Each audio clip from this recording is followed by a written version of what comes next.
A ver, Leonid, inicialmente, pues como todo profesional me dedicaba al área del petróleo. Trabajé durante muchos años en la industria petrolera, hasta que un día me senté frente a mi escritorio y no sé, creo que fue algo que también llegó así divino y dije, bueno, acá no soy útil, quiero ser útil de otra manera. Y justo en ese trance, digamos, entre querer renunciar y querer seguir, conocí a una profesora, bueno, en realidad conocí a un médico homeópata que me recomendó hacer yoga, y a partir de ese momento me hice amigo de una muy buena profesora de yoga, de ahí hice clic con esto. Ella me invitó después de un año a irme a Brasil a hacer un profesorado de yoga al sur de Brasil. Yo no tenía ni idea de qué era lo que iba a hacer, porque regularmente suelo hacer así, no me gusta como que sumergirme mucho en lo que voy a hacer. Igual me pasa cuando voy a India, no creo expectativas de ningún tipo. Y me fui allá a Brasil. La verdad fue algo muy difícil para mí porque yo no estaba acostumbrado a ese ritmo de vida, yo venía de un ritmo de vida completamente corporativo. Nada, la primera semana fue muy difícil para mí. Ya la segunda, tercera, cuarta, quinta, sexta semana ya me quería quedar, no me quería ir. Regresé a Venezuela, a Maracaibo, y ahí empecé a dar clases de yoga Shivananda. Y estando dando clases de yoga Shivananda, una alumna me regaló un libro que se llama Luz sobre el yoga, y a partir de ese libro yo entro en contacto con el yoga Iyengar. Ese fue mi primer contacto con el yoga Iyengar. En ese año yo viajo a Argentina y decido tomar un par de clases de yoga Iyengar a ver qué era lo que iba a hacer. Y justo en la primera clase dije, nada, esto es lo mío. A raíz de allí volví a viajar a Argentina, volví a estudiar a Argentina, me fui a Chile, me fui a España, fui a India. Bueno, he viajado mucho, aparte o en pro del yoga. Y nada, es lo que hago desde hace 15 años, solamente practico yoga Iyengar, no hago ninguna otra cosa más, ningún método de yoga más, ningún estilo de yoga más. Y ese ha sido como mi tránsito, ¿no? Muy resumido, pero bueno, como dice una amiga, el yoga le da respuestas a todo, y me fascina estar en esto, compartir un poco las experiencias que yo he tenido, sobre todo porque el yoga es una cuestión de transmitir desde lo que uno siente, desde lo que uno percibe, ¿sí? Desde lo que uno puede experimentar más allá de lo que dice un libro. En realidad, la ética y la esencia del yoga está en lo que uno transmite de la experiencia que uno vive, que es lo que realmente uno busca, que también una persona pueda vivirlo y pueda experimentarlo en su día a día.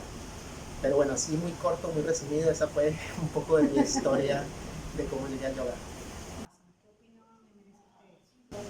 Fíjate, el yoga Iyengar, la terapia de yoga se hace de manera muy individualizada. No se usa el concepto de yoga terapéutico como comúnmente se viene utilizando, que también está muy mal utilizado actualmente. Entonces se enfoca en abordar una patología en particular. Lo que también se puede hacer es que se abordan personas de una misma patología y se trabaja con ese grupo de personas.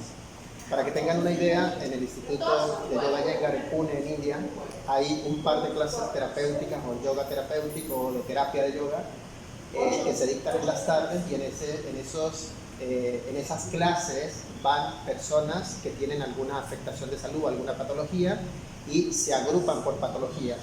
Pero como decía antes, para que tengas una idea, hay a veces 15, 20 profesores en una misma clase abordando patologías, porque no lo puede hacer un solo profesor. ¿Sí? Regularmente el profesor necesita de asistentes para poder abordar ese tipo de personas con ciertas patologías. Entonces, lo que regularmente se hace es que hay una persona, un profesor de un nivel X, de un nivel que pueda abordar temas de yoga terapia, y junto con otros asistentes abordan a esos alumnos. Entonces, dentro del yoga Iyengar, para poder hacer una terapia de yoga, o como comúnmente se le llama yoga terapéutico, necesitas un nivel de yoga Iyengar, que regularmente son niveles 3 de yoga Iyengar. Entonces, es muy cuidadoso el yoga Iyengar en el tema de abordar ciertas patologías desde el concepto de yoga terapéutico. Sin embargo, en mis 3 oportunidades que he estado en India estudiando allí, he visto cosas realmente sorprendentes, inimaginables, que realmente le paran a uno los pelos, como dicen por allí, porque se ven cosas muy especiales cuando abordan esos temas de salud, donde están personas con hipertensión, ACV, problemas de escoliosis, hernias, en fin, claro, toda una serie de cosas que allí se abordan. Pero como te decía antes, se hacen por grupos de trabajo o por patologías, para que realmente bajo el punto de vista del yoga se aborde esa condición de salud? Bueno, Maracaibo es una ciudad que realmente visito con frecuencia porque mi familia y muchas cosas están en Maracaibo, quedaron en Maracaibo. Barquisimeto también es otra ciudad que regularmente asistía mucho antes de la pandemia. Caracas no tanto y Puerto La Cruz poco menos, ¿no? Pero en realidad mi visión de lo que he podido vivir durante todas estas 3 semanas, la hablo un poco desde la perspectiva del Yoga Iyengar, ¿no? Fíjense que en el Yoga Iyengar para formarse como profesor son alrededor de 6 o 7 años de estudio, ¿sí? No es una cuestión que se hace por 50 horas, 100 horas, 200 horas, 300 horas, 500 horas. Es un trabajo que se va haciendo con un vínculo, con un vínculo hacia un maestro. Realmente uno tiene que depositar su confianza en un maestro y estudiar con ese maestro durante mucho tiempo.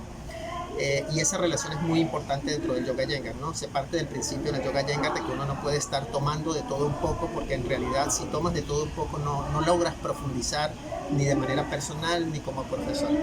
Entonces, lo que he visto es que, claro, hay una gran cantidad de profesores, hay muchos profesores de yoga y muy pocos practicantes, ¿no?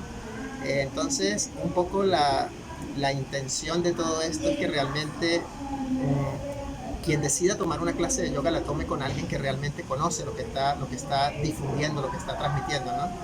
Porque es muy delicado esto que hacemos, o sea, transmitir el yoga no es cualquier cosa, no es algo fácil, y realmente para mí el vínculo hacia un maestro es muy, muy, muy, muy importante. Es muy importante porque a fin de cuentas quien te transmite el conocimiento es alguien que realmente ha experimentado mucho más el yoga que uno mismo, ¿no? Entonces, mi perspectiva es desde el Yoga Iyengar, ¿no? Sin juicios de nada, pero sí creo que hay mucho profesor y poco practicante, ¿no? Y eso tiene que revisarse un poco porque no es el objetivo. En realidad lo que se busca con esto es que se acerquen más practicantes a pocos profesores y no muchos profesores y pocos practicantes, ¿no? Pero también esto también tiene que ver mucho con la comunidad, ¿no? Cómo se integra la comunidad de profesores. Son profesores que realmente comparten vínculos, son profesores que se integran a practicar juntos, son profesores que tienen una comunidad, o simplemente es alguien aislado que cada quien está haciendo lo suyo por cada lado, y así es muy difícil hacer comunidad, ¿no? Realmente el yoga es unión, el yoga requiere un vínculo entre profesores, requiere una comunidad de practicantes, no individualizar el yoga, no segmentar el yoga por partes o por pedazos, sino hacer que realmente se conviva dentro de lo que el yoga llama, ¿no? Que es la unión en todo caso. Entonces mi visión o mi experiencia es más unión, más comunidad, es lo que el yoga necesita realmente.